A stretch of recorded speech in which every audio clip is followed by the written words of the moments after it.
He's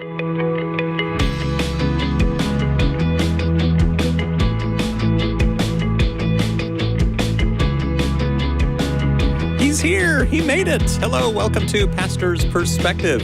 I'm your host, Brian Perez. We are going to be in the studio for the next hour answering your questions about Christianity, the Bible, whatever it is you want to talk about. Give us a call. 888-564-6173 is our number, and we'd love to talk to you. If you're watching on Facebook, YouTube, or Instagram, you can call in too, of course. The number's right there on the bottom of your screen. Just call in. You can also scan that QR code, and that'll take you to the Pastor's Perspective page at kwave.com, where you can fill out a form, and that'll get your question to us after the show. If you've got a question right now, you need to call in because we're not going to see those submitted questions until later on. Answering your questions today, we've got the Pastor Emeritus of Calvary Chapel, Costa Mesa. It's Brian Brodersen from echoesofmercy.com. And speaking of Brian and Calvary Chapel, Costa Mesa, this Sunday night is the Back to Basics Live. It is back. Yay! How cool is that?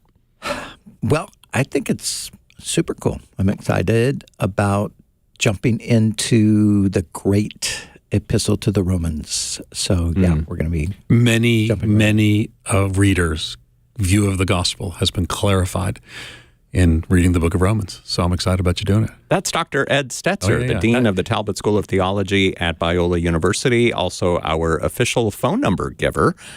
It's been a while, Ed. Do you remember it? 888-564-6173. It's been months since I've been on the program. Haven't seen you since last year. No, it's literally that old joke again. Yeah, it is. Yes. Good to see you. Yeah, Romans, great. As you know, Ed, of course, historical impact going back to Augustine and then through the Reformation period, Luther. Are you going to work through verse by verse, or are you going to do some of the history and draw that in? What are you going to do? Yeah, what I've been doing, because I've been teaching through the New Testament, I've been doing basically a chapter, maybe two, but I'm going to slow it down for Romans. And kind of take it section by section. Wasn't it Westminster Chapel? Didn't the doctor take years? Martin Lloyd-Jones take years to go. Well, here's the crazy thing: he took 14 years, and he got through 14 chapters. He never finished. Oh wow! I didn't realize that. When I was in Wheaton, there was this guy, Josh Moody, is the pastor of a church there. Yeah, I remember. College Church. Yeah. Oh yeah, we had a connection. Yeah, and they had people took pictures of their kids when he started the book of Romans, and then pictures of kids when he ended the book of Romans. It's like 3 years or something. Yeah, but Lloyd-Jones, he did teach it on Friday night, so it wasn't like a Sunday morning thing. But it took him 8 years on Sunday morning to go through Ephesians. Wow. Well, those are, listen, Romans and Ephesians, those are not the worst places no. to start. If I had to pick 3 books of the Bible, I do interims a lot, so I end up picking something to do. It's often, I do Matthew, I love to do Romans, Philippians, and Ephesians. That's what I sort of would kind of walk through, because I'm there a year and I get to pick some and go from there. But yeah. Well, good. If you need help with your sermon preparation, you let me know. Well, of course. I mean, I got access to the most brilliant minds in the world. Yeah. Yes. Theological mind. When you said he's made it, was that on the air? Did they aware that you thought I was going to be late? I was okay. It's not that I thought you were going to be late. Yes. I was just really hoping you were going to be here, because we have a question on the screen that's specifically for you. I saw it. Yes. I saw that. That's an easy one for us to weigh in on. So awesome. Yeah. Yes. So that's why I mentioned it. Okay, good. Bubbling over with joy. So, yes. Well, that's fair. That's fair. But we should just talk for just a second about Ed's travels. I mean, you've been. People do like the banter. Remember, people like the banter. They do, yeah. That's what I heard. But you've been to some amazing places since you were last in that seat. You were in Oxford, England. Yep. Mm-hmm. Teaching that class I do every year that you've been to. But where were you before that? You were somewhere right before that, right? Well, Thanksgiving, I preached at Durham Grace Church and took Thanksgiving with my family. And then I went to Houston for 2 days to host church planning leaders. Okay. Then to Oxford. And then from Oxford, you went to directly to Egypt. Yeah. Yep. Directly to Egypt. So I love that. And tell us about Egypt. It's pretty amazing. I think, one of the things you at Calvary Chapel, you do this trip of a lifetime, go to Israel. Mm-hmm. So many Christians have been to Israel, which let me just say, I think that's great. I plan to go back. And I've been to Israel multiple times. I've been to Europe multiple times. I've been to Europe and Israel with you. Yeah. But I've never been to Egypt before. Have you been to Egypt before? Okay. Never. It's really amazing. And just think in terms of Rome. And you think, Rome's cool. I mean, Rome's not, I'm saying it like it's nothing. Rome's amazing. everything in Egypt's like 2,000 years older than in Rome and bigger. And so, we went to the pyramids, and, we went with this tour company, and they were Christians. They were actually evangelicals from Egypt. I preached at one of their churches. And so it's interesting, and this is where I would say certain things. Like, for example, when I was there, we stopped at the church where the Egyptian Christians believed that Jesus, Mary, and Joseph kind of held out or hid out. And, in Egypt during this time, there's pretty good, it goes back pretty early. There's pretty good evidence of this, close to do we know where crucifixion was? And I actually did a video over there because every year people are like, the whole was Jesus a refugee thing? Yeah. And it's like, are we going to argue this every single time? Yeah. They were taking refuge, right here in this church in Egypt. I guess technically that's an internally displaced person. Let's stop trying to take modern debates and use biblical text to say something that's not intended to. But it was really fascinating, and to see the just the longevity of Egyptian culture and history is really amazing. Now, were you primarily in Cairo? No. We only stayed in Cairo a few days. I mean, I preached in Cairo. I preached at. I saw some of those pictures they were preaching. That was amazing. Yeah, and there were. I mean, I recognize that it's unusual. I preached at the first and second largest churches in the country. I mean, I sort of get that that's unusual, but I was shocked at how large they were in a predominantly Muslim country. Yeah, and Qasr al-Dabara has maybe 6,000 people there. And then Heliopolis Evangelical Church was the other one. And what's interesting, you could preach at both. I was only there one weekend, but Egyptian churches have church on Friday morning, which is kind of the equivalent of our Sunday morning because that's a day off. Okay. And so I was at Qasr al-Dabara there. And then they also meet on Sunday night. So it's kind of it's different than our timing, but because Sunday's a work day in Egypt, right? So just like Israel, and Israel as well. Yeah, that's right. Same idea. So it was really just the Christians there. I was just so encouraged by their faithfulness and God's up to some great stuff. Holy Spirit's doing powerful stuff in Egypt, and it was super to be there. But also, that I was supposed to go there last year. Yeah. And my dad got sick and then died soon thereafter. It was our bucket list trip to go on together. Right. And so my daughter and I decided to do the trip in my dad's honor. So spending a week with my amazing daughter was great too. Yeah, that's awesome. Yeah. Now, you didn't go to Alexandria by any chance? No, we went to Aswan and then Luxor. Okay. And there are little places. There's sort of a rhythm that they have. So you start in Cairo, you fly to, I think Aswan's farther out, and then you take a boat, and they take the boat up to there. Yeah, and it's different levels. You have their fancy cruises, less fancy cruises. Did you do the boat on the Nile? Yeah. Oh yeah. Yeah. That's what everybody there are like 5,000 boats going down the Nile doing this thing. I don't know why, but a while back I saw a picture of the Nile and I was completely stunned. I don't know. In my mind, I just had I had a picture that was so far from reality. I saw this picture of the Nile and I go, oh my gosh, this is a gigantic river. That's so funny. My impression was the opposite. Because, I mean, it's a big river. Don't misunderstand. Yeah. But, and of course, I was upriver some, but I've been on the Amazon. Okay. And you can be on the Mississippi. You can be on one side of the Amazon and not see land on the other side. Okay. So I think I insulted the tour guide accidentally. And I thought this would be bigger. And she's like, it's the most important river in the entire. Yeah, it was funny. She was great.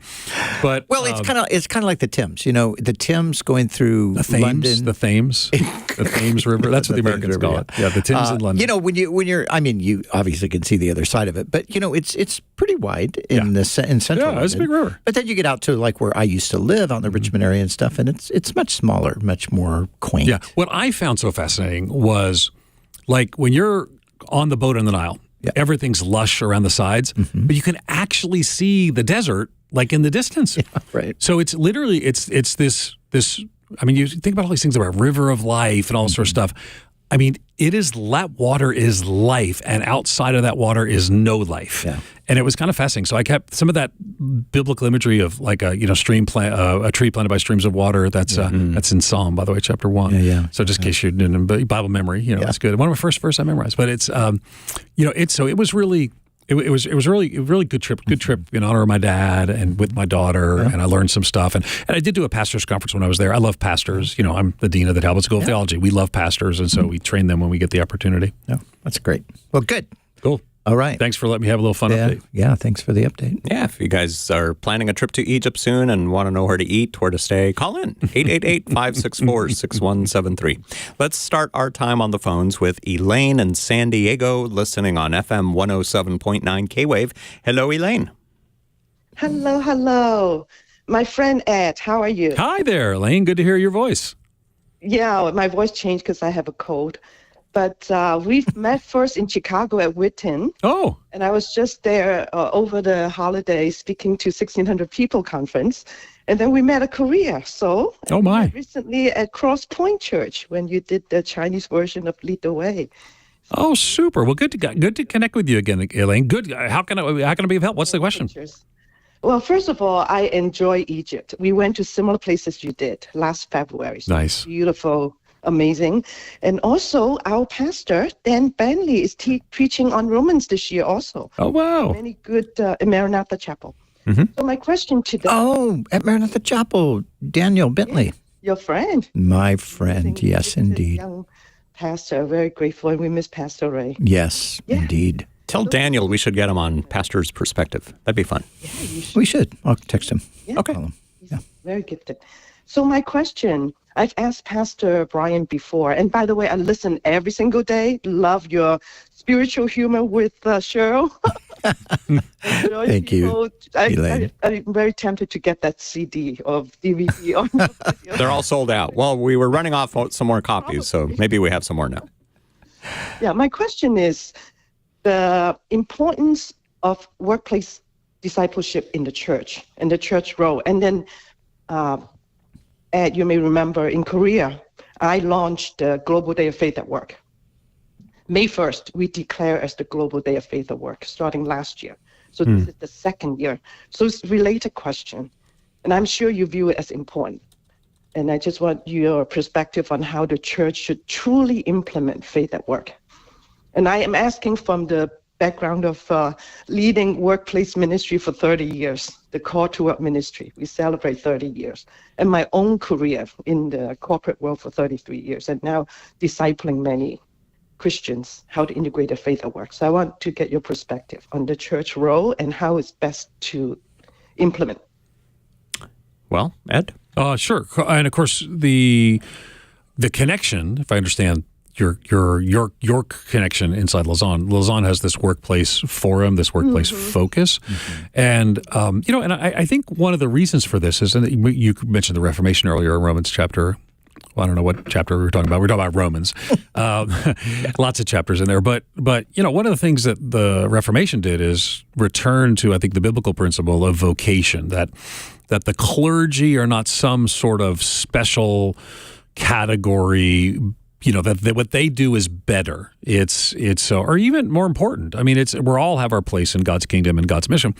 And so what Lausanne Workplace Forum has been doing, and what I think in general we do, I imagine you do stuff like this at Calvary Chapel, Costa Mesa. We do stuff like this at Mariners Church, where I'm teaching pastor, is we want to equip women and men in the workplace to use their vocation for God's glory. The shoemaker is doing it for the glory of God. The banker is doing it for the glory of God.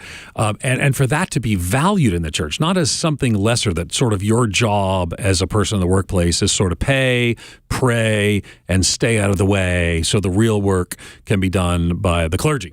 I mean, that's, again, the Reformation tried to break that down. Actually, New Testament breaks that down. So I think the idea of workplace is to value the workplace as something we do. Work is given before the fall. It's part of what we're made to do because we're made in the image of God. So I think the challenge is that, at the typical church, Calvary Chapel, Costa Mesa is a large church. My church, Mariners Church, is a large church. Most of what you see takes place on a platform. Even a church of 200, most of what you see takes place on a platform.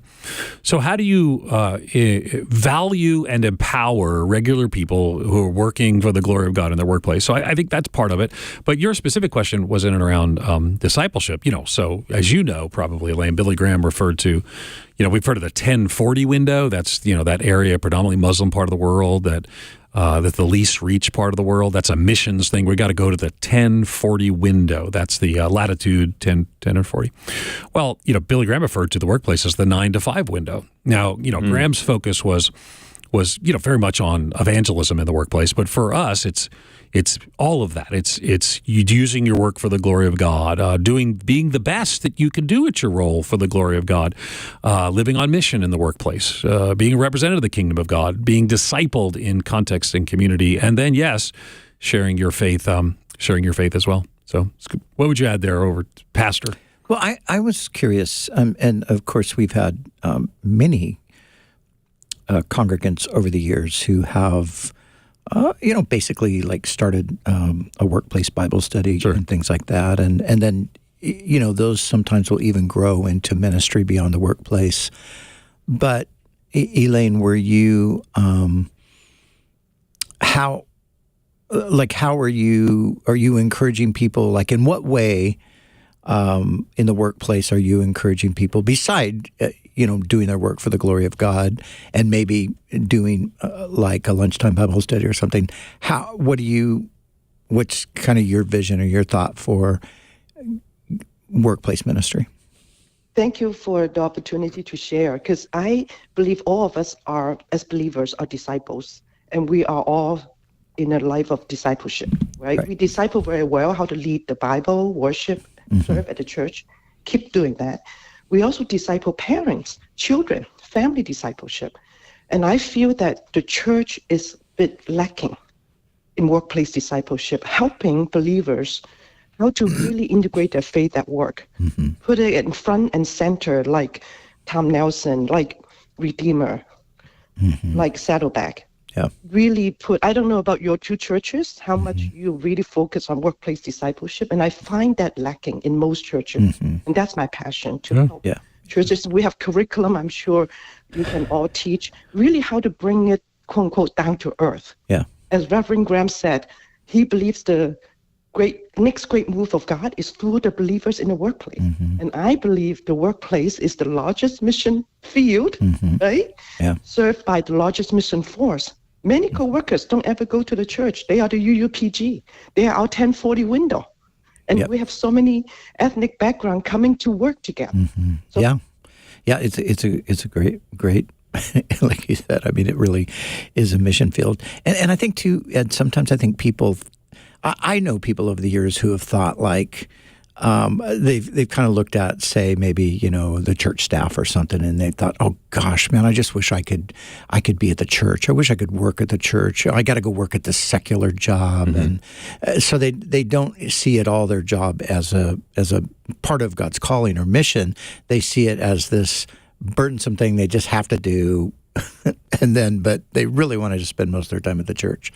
And I think, if we can encourage people like, no, Pastor Chuck, you remember, he used to do, he did a great just a little brief word on Paul called to be an apostle.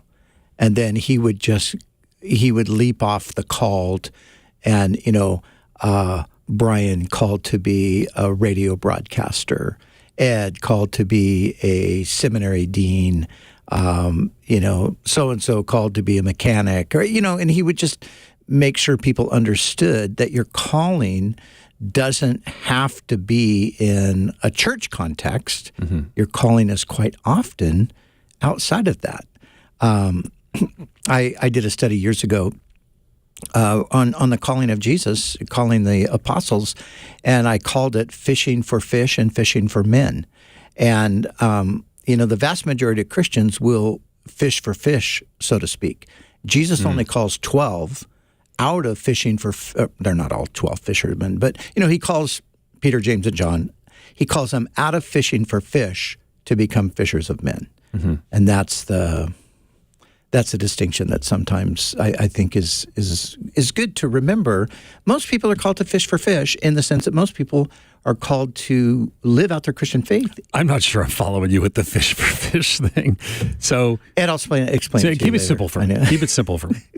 Okay. So Peter, James, and John are fishermen, right? I've heard that. And that's what they do. Yes. But there's a point where Jesus calls them away from fishing for fish. He says, you're going to now fish for men. I see. Okay. So I'm just talking about some people. You are so clever with the turn of the phrase. So clever you lost me, but nevertheless, here I am back. That's pretty clever to lose you because you're a pretty clever guy. I don't know about that. I feel good about myself. Good. Elaine, super. Thanks for your call.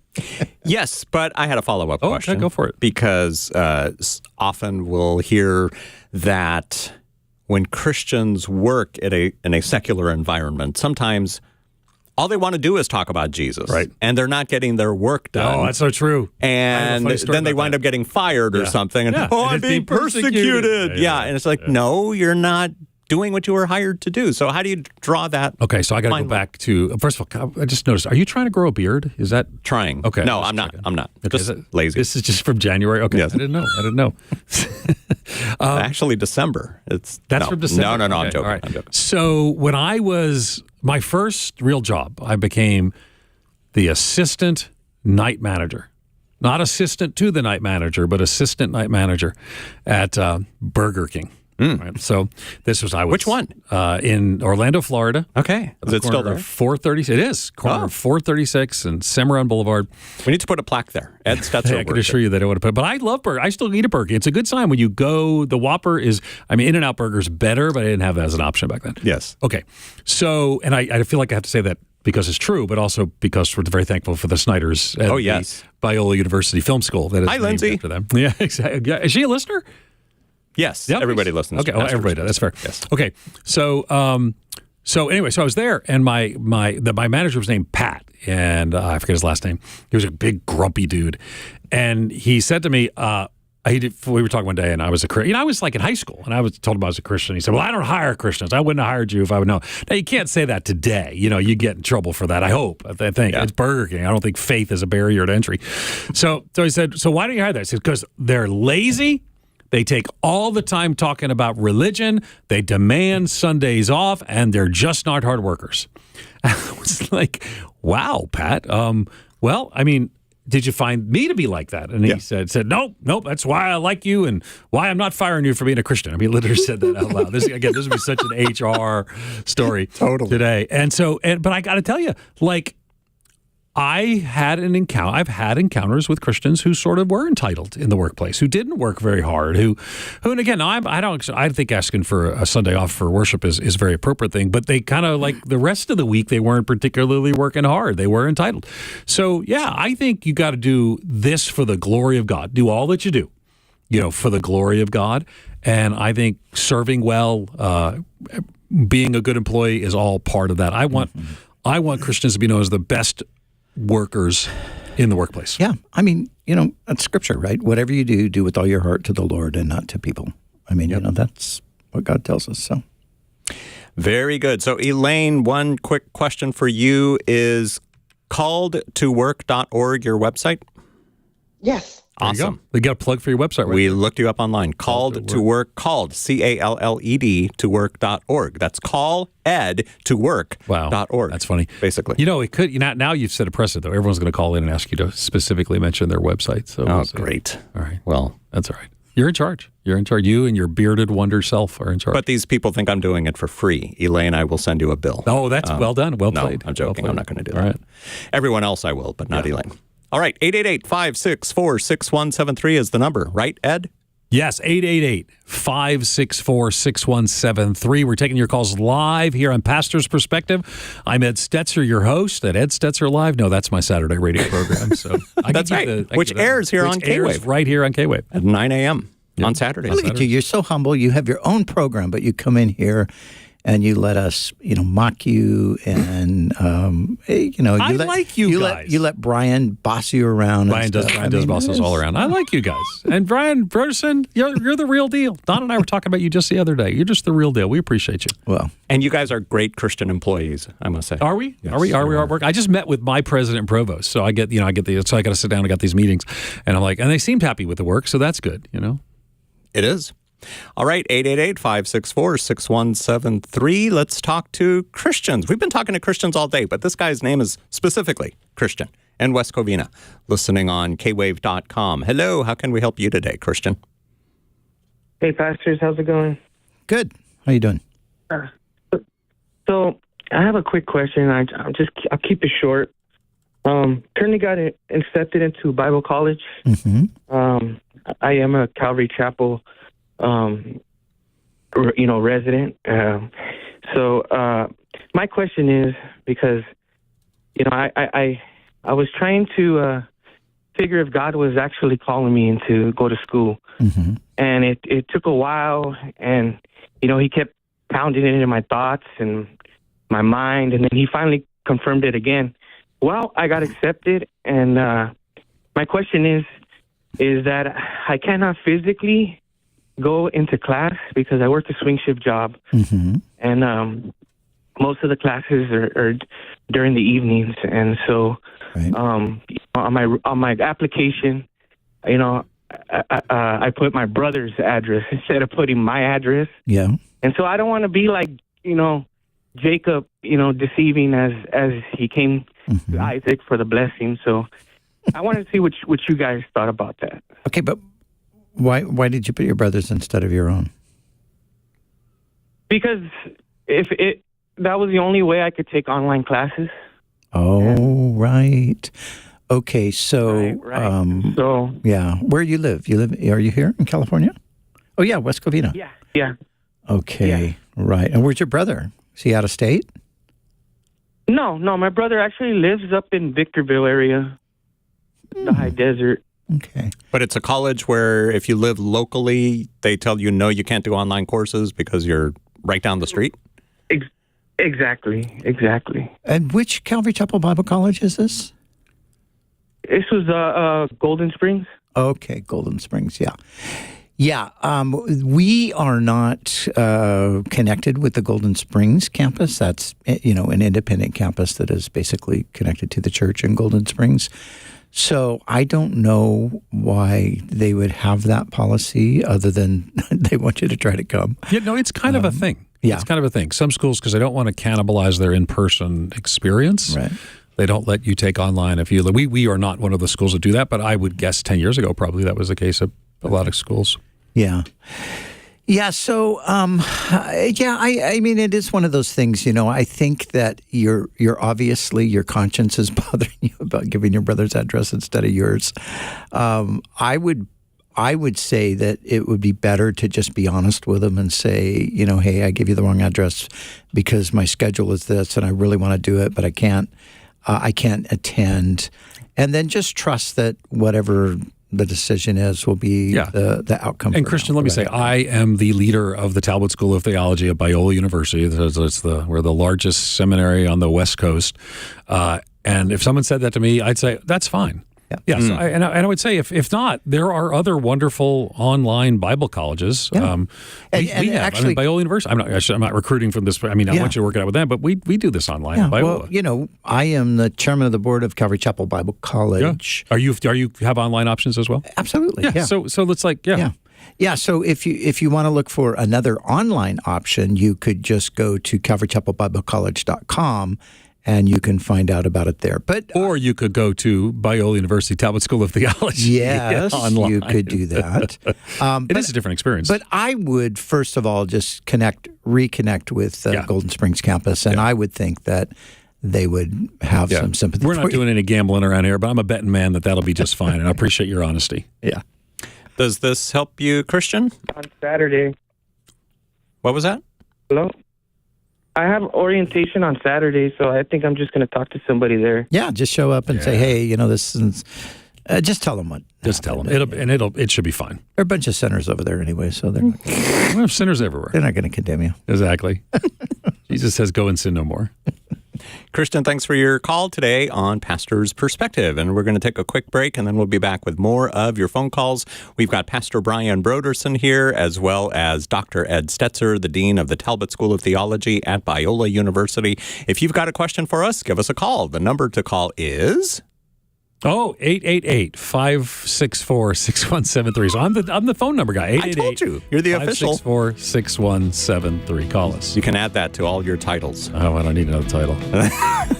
No, you don't need one, but we're giving you one. Thank you. 888-564-6173. Call in. Time to take a break here on Pastor's Perspective.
back on Pastor's Perspective. 888-564-6173 is our number. We've got Brian Brodersen and Ed Stetzer here to answer the questions you've got about the Bible, the Christian faith, just about anything that's on your mind. We can talk about it. We're going to be here for 25 more minutes. So call in if you can, 888-564-6173. Kayla hung up. So Kayla, if you're still listening, please call us back. We wanted to talk to you. We'll switch gears really quick and answer Robert's question. He sent this in from Duarte. He listens to us on AM 1110 K-Wave, and he asks, in the coming days of the millennial temple, will all people on earth be directed to worship God in the manner explained in Ezekiel 46? Now, Ezekiel 46 is 24 verses long. I am not going to read it all right now on the radio because that would take up half the time we have left here. But a brief overview of Ezekiel 46, and then we'll answer Robert's question. Brief overview. You want to do that? You want me to do that? What do you want to do? Yeah, I mean, the gist of it is in Ezekiel, beginning in Ezekiel 40 through the rest of the chapter, you have the restoration of the temple worship system with the restoration of a priesthood and a sacrificial system as well. And so this has been very perplexing for people because the question is, well, wait, I mean, Jesus offered one sacrifice forever for sins. How in the world could there be a new temple with a sacrificial system in the future? So you get to answer that. Well, it's a good question. And so there's different ways that people answer this. So I'm premillennial, like you are, and Jesus and all the disciples were. Yes. But there are Christians who are not premillennial who hold sort of different views, and they could see this as symbolic or typological sort of approaches. That it's the vision is symbolic. It's not, like a liturgical architecture or whatever else it may be.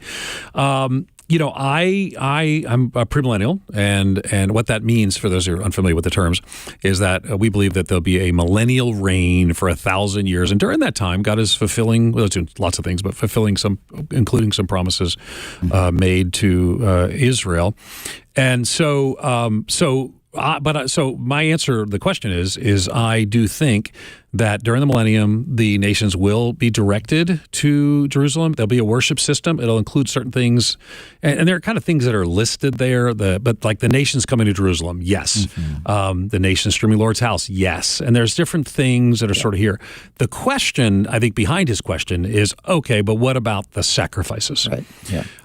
Now, again, we were talking earlier about Logos Bible Software, and so I'm now doing some work with them, and we did this. When we did the preaching seminar together, you leaned in on that, and so I typed in, is this bad? Like I typed into Logos Bible Software and I asked the question, and it actually says in the Millennial Temple, again, the predominant view, worship will be reestablished with a distinctive approach that both recalls and differs from previous temple practices. And it goes on. It actually tells you the sources of all this sort of stuff. I've become a bit of a Logos fanboy as well.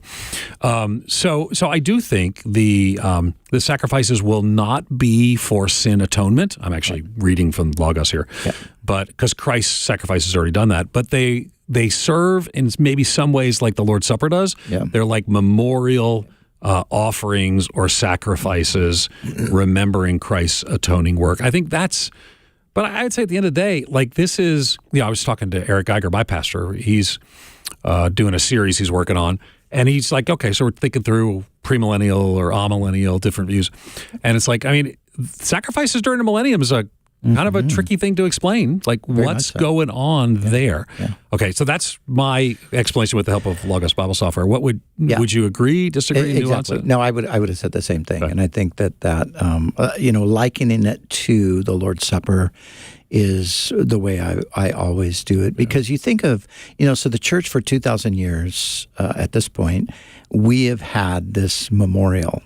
Jesus said as often as, or eat this bread, drink this cup, do this in remembrance of me. Paul says, as often as you do this, we remember the Lord's death. So we have had this.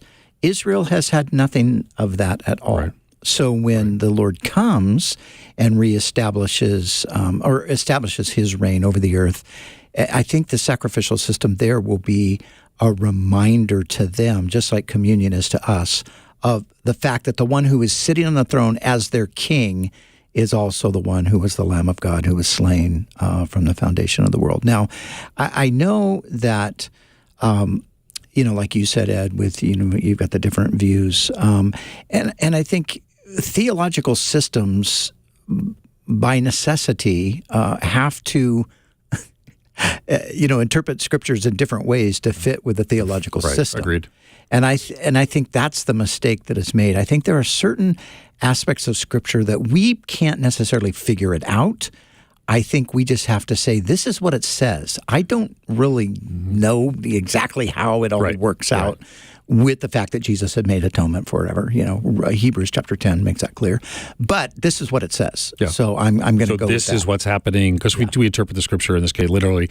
I did with the way the kind of the software works is it pulls up quotes from books if I wanted to. And so I found this one helpful. This is from Things to Come, A Study in Biblical Eschatology. That's Dwight Pentecost. Yeah, right. And super helpful. Again, I'm just quoting from the software. It says, there are certain similarities between the Aaronic and the Aaronic and millennial systems. In the millennial system, we find worship centers in an altar on which blood is sprinkled, and on which there are burnt offerings, sin offerings, and trespass offerings. And they contrast the two. So what I would say is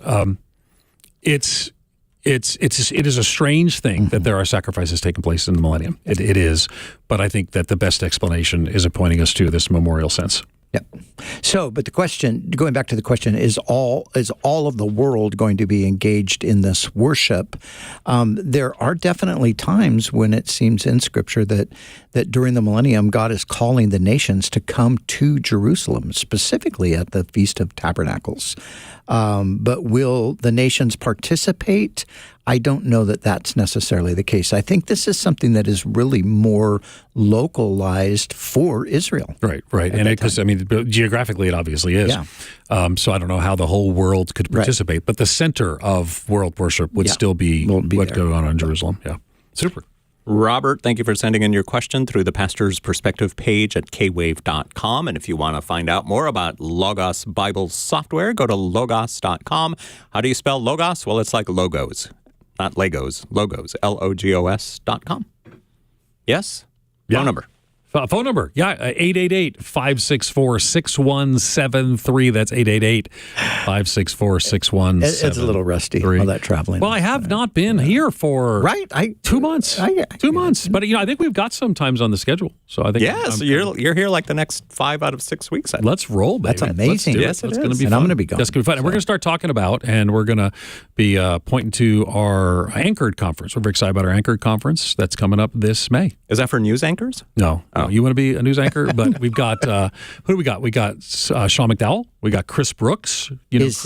This at Biola? Biola. Okay, We did it last summer. We've got... oh, yes, I remember. Yeah, we got Jen Wilkin coming. Jen Wilkin. She's great. I'm trying to remember. We have... I'll be there. We're actually going to do a little debate with Sean and a prominent atheist. Whoa. I don't have permission to announce his name yet, but a prominent atheist. So right on our campus. So it's actually, I didn't know it was already online. How do you find these things? He found this online already. Look at this. I don't think the speakers are online. I think I'm telling you things I shouldn't be saying, but it's we're here. So what are you going to do? And that's going to be May 12th through the 14th, right on Biola's campus. Yep. You can find out more at biola.edu/anchored. Biola.edu/anchored. That's Anchor Ed. See, everything's about Ed. Ed. Well, you remember that song that there was Blessed Jesus? And people would sing it, Blessed Jesus, Blessed Jesus. I took it personally, and I said, Lord, bless me. Blessed be your name. There you go. Oh, man. I'll never hear those songs again the same way. So, Ed, Friday, my wife is going to interview Jennifer Powell McNutt. Right? Yeah. From Wheaton. She's great. Yeah, you know her. She's brilliant. Yeah, she's amazing. Yeah. Reformation scholar. Yeah. We've been we kind of connected with her a while back because she wrote this book, and I was reading her book, The Forgotten Mary, I think is the name of it, and Mary We Forgot. The Mary We Forgot. The last thing I ever dreamed was when I all of a sudden turned the page and I was reading about Chuck Smith and Calvary Chapel. And I was like, what in the world? How did Jennifer get this in here? So anyway, I reached out to her and we kind of developed a little bit of a connection a while back. And so, she's coming Friday and she's going to do a podcast with Cheryl. That's super fun. Good deal. What? And that's that podcast. It's what's it Women called? Worth Knowing. Women Worth Knowing. That's so great. I love it. Yeah. 888-564-6173. Kathy in San Marcos, you're next on Pastor's Perspective. Thanks for calling in, and thanks for listening on FM 107.9 K-Wave. Hi, pastors. It's been great listening to you. Thank you. So this is my question. Years ago, I had asked God to test me, and now I'm wondering if that was wrong for me to ask for that. Oh, why? What happened? She was tested, maybe? Because I have been being tested a lot lately. Yeah. Okay. Has this been going on for a few years, ever since you asked him? I would say in the last, definitely in the last year. Okay. Did we just lose her? I think she's gone. She's gone. I would say first, I wouldn't pray for God to test me, just to throw that out there. Well, I was going to say that you actually don't have to ask God to test you. He will. He will. He will. So I think her question was it wrong or bad? Yeah. And I don't know that you asking God to test you necessarily led to the tests that you're going through. God's sovereign. God is more concerned about our character than our comfort. He does walk us through difficult times. And in the midst of those difficulties, we can rely upon Him. But let me just say, I didn't get her name. She just Kathy. Kathy. Let me just say, Kathy, I'm sorry you're walking through those times, and I would.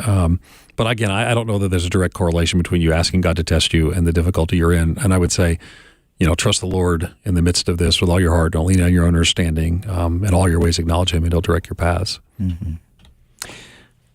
We lost Kathy, unfortunately. I don't know what happened. Are you aware that the internet is blowing up, that Verizon and AT&T... I heard about this. Is something. the front page of everything right now, so I wouldn't be surprised that there are some technological glitches today.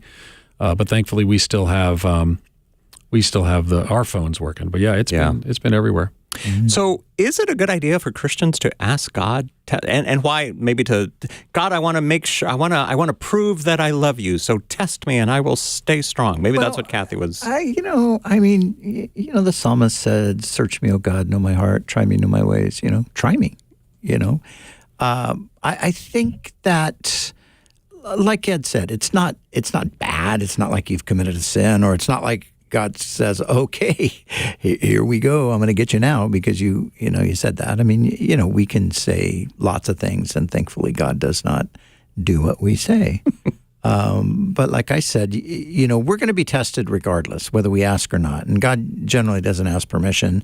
If He can test us, He just tests us. So if you're going through a hard time, a trial, a difficulty, like Ed said, I don't think you should say, "Oh, it's because I asked God to do."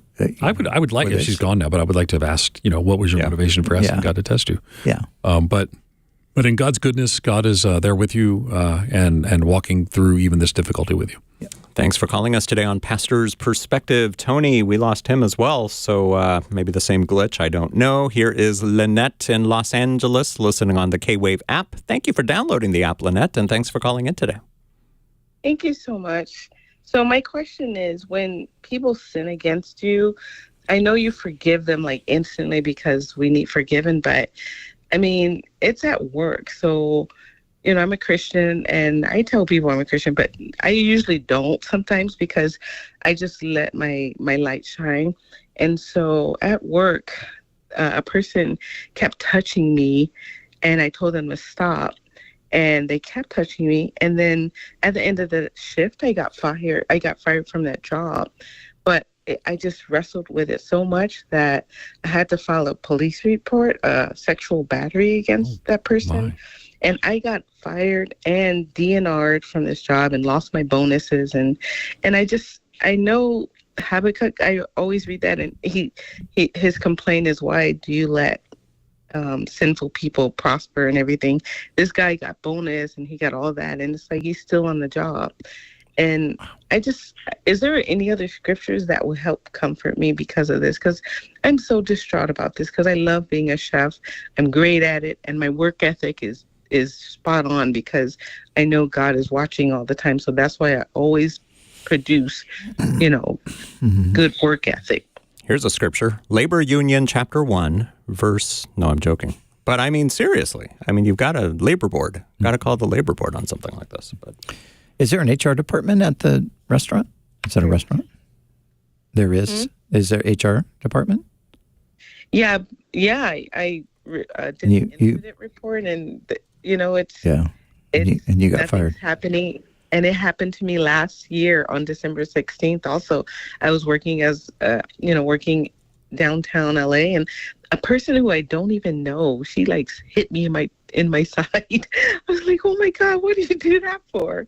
I was like, why did you hit me? I said, you don't do that. That's not Christian of you. She was like, you're not a Christian. I was like, yes, I am. You don't do that to people. And so they DNR'd me from that job too. And I didn't do absolutely nothing, I swear. It's like, I don't even know her. Yeah. Obviously we hinted at the legal stuff, and if you've sort of pursued that a little bit, and maybe that doesn't seem like it's going anywhere, there are injustices, and we do face them at times, and we're not treated fairly like we should. This is the world we live in, unfortunately. And there are many examples in the Bible of people who did suffer unjustly. You think of somebody like Joseph, who was cast into prison. First, he was sold into slavery by his brothers, but then he was cast into prison. He was falsely accused of trying to, rape his boss's wife. And he was innocent, but he ended up serving time in prison. So there are those places where if there's no recourse legally, then I think you just have to say, well, Lord, and just you see everything, and I'm just going to trust you with the outcomes here, and lead me in a direction where I'm going to be able to prosper in my job and not have these kinds of recurring type of events. Any thoughts from you, Ed? No, I don't know what to add to that. I think it's this is. I'm sorry. I would just say I'm sorry that you're walking through this, and again, kind of echoing some what Brian said, the other Brian, the bearded Brian. Man, it might be something. Sometimes you will suffer and things will not be made right, but also you don't need to suffer without talking to HR department or supervisors as well. Mm-hmm. Yep. Thanks for calling us today, Lynette. Everybody keep her in your prayers. She'll be able to navigate this correctly. 888-564-6173. Al in Moreno Valley, also listening on the app. What's your question for us today? Yes, hello, Men of Faith. Question. Is it safe to travel to Egypt? Because I'm a Christian, and when I wanted to travel to Egypt, it was like they were in such a state that it was unsafe for Christians to be in that country. Well, Ed made it back alive, so... Well, how long ago was that, Al? This was in 2017 because I took a trip to Israel and I joined the Israeli army. And then I was thinking of something in Egypt, but it was too crazy. And Israel told me that I couldn't go there because then I couldn't come back into the country. Yeah, your situation's a little different than most people's situation, just to be crystal clear. Tourism in Egypt. So the State Department lists Egypt as has a travel advisory. It's called Level 2, Exercise Increased Caution. But there's all kinds of tourism there. For Christians, I didn't have any... I would say to you that the Christians there take additional precautions that we don't take. But it's not like most... It's not like some of the highest level of persecution. This is not what we're talking about in Pakistan, for example. I mean, there's a very long Christian tradition in Egypt. It's called Coptic and Coptic Christian, and so but they do take additional cautions. But from your perspective, is it safe for Christians to go to Egypt? I took my daughter there. Wouldn't have taken my daughter somewhere that I didn't think was safe. And again, using the State Department, it's a Level 2 Exercise Increased Caution. And there are some places in Egypt you shouldn't go. There are do not travel places in Egypt as well. I wouldn't go to the border of Gaza, for example, things of that sort. But everywhere we it was very... Egypt is very much desiring to see increased tourism, and they have worked to make it was quite a remarkable experience, and we never felt unsafe. It's not fair, riding a camel felt a little unsafe. So that was so. Other than that, because I don't think I've ever told this. I haven't told anybody this. Right, I'm going to tell you right now, Brian Broderson. The camel threw me off.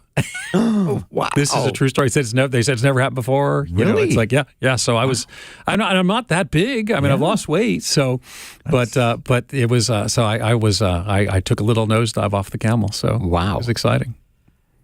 Yeah, I mean, I've seen a lot of. Have you folks- ridden a camel? I have not ridden a camel myself, but my kids have, Yeah.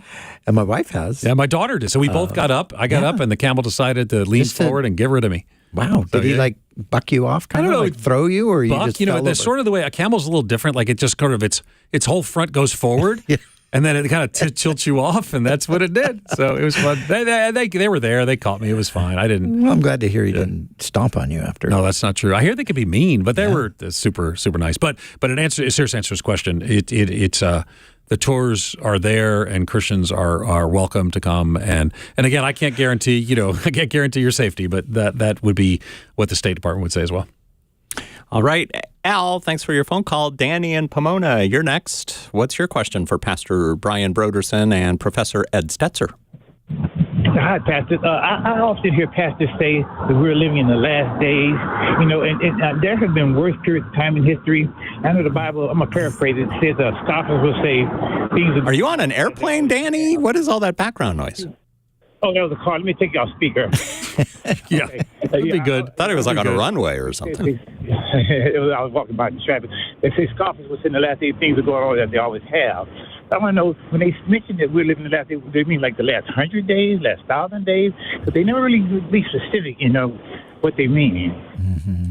Brian? Do you have any idea? Yeah. I think just most, when you hear that terminology today, I think most people who are using that language are thinking that, you know, we are kind of like right in the last period of history before the return of Jesus. And, you know, as the world kind of goes crazy, then that rhetoric, if you will, increases. And technically, biblically, the last days really sort of began at the time of Pentecost. And, you know, there Peter quotes from the prophet Joel, and he uses the term there, the last days. Interesting, Joel doesn't use that term. Peter adds that last days to the prophecy of Joel. So technically, biblically, we would say that the last days began there, but the last days obviously is a long, long period of time. 2,000 years And so far. So, yeah, 2,000 years I mean, so Hebrews 1:2, but in these last days. In these last days, yeah. God has First spoken Peter to us through chapter his Son. 4, right? In these last days, some variant of that in First Peter chapter 4. Yeah, and I think Paul to Timothy, I mean, he speaks of that as well. So, but then, of course, you can think about the last days of the last days. Like, you know, at some point, the last days are going to come. They're going to come to an end. Where are we in relation to that? We don't really know. And I think that the mistake that has often been made is to predict that, hey, you know, this is it. It's all coming down. It's going to come down this year. I know some folks who you know, many people have done that. And so we want to stay away from that. I do think there are some things that would sort of indicate that maybe we're closer. Well, we're certainly closer. Paul says to the church in Rome, he says, our salvation is nearer now than when we first believed. Sure. So for them, with each passing day, our salvation gets nearer. But how near, we don't know. But it is tempting when you see the world situation. Yeah, but I'm of the view the world, I mean, the worst year in human history, historians say, was 536 AD. Yeah. Volcanoes, the sun went dark for 18 months, Black Plague, bubonic plague breaks out. Yeah. I think I'm not disputing that because I agree with you. Because World War I was worse than we are now. World War II, I mean, you know, we think it's bad now. I mean, could you imagine? Right. But I'm of the view that, I mean, to me, I do think there's something to the restoration of Israel as a nation. I think so too. I think it points to so again on the prophetic timeline. Yeah. I think Jesus is coming back soon. What does that mean? Yeah. I also thought he would have returned in the late 80s, and he didn't. So I'm not going to set any more dates. Yeah. I mean, you know, I know a lot of people that decided they wouldn't get married because the Lord was coming too soon, but then they got married. They said, we're not going to have any kids because we don't have time. The Lord's coming. And then they had kids. And then the kids had kids, and then the kids' kids. I know a had guy kids. who dropped out of high school and went to Russia to plant churches because he got to do it before Jesus comes back. That guy's sitting right across the table from me. No. Didn't you do that? Instead of going to college? I did not do that. I don't remember. That was Phil Metzger. Oh, that was Metzger. It was That was Metzger. That was your My colleague. team member. He's part of my team. That's right. It was Phil Metzger. I confuse these Calvary Chapel people. So many of them. It's like a cult. On that high note. Danny, thanks for your phone call today on Pastor's Perspective. That's all the time we have today. We'll be back tomorrow. If you didn't get a chance to call in, or if you did call in and didn't get on, we can try to put you on tomorrow. 888-564-6173, the number to call. Ed Stetzer, thanks for joining us. Brian Broderson, thanks for joining us. Don't forget, Ed Stetzer's got a show here on K-Wave Saturday mornings at 9 o'clock. It's called Ed Stetzer Live, appropriately enough. Creatively. Yes, very. And we'll be back tomorrow here on Pastor's Perspective. Always fun with the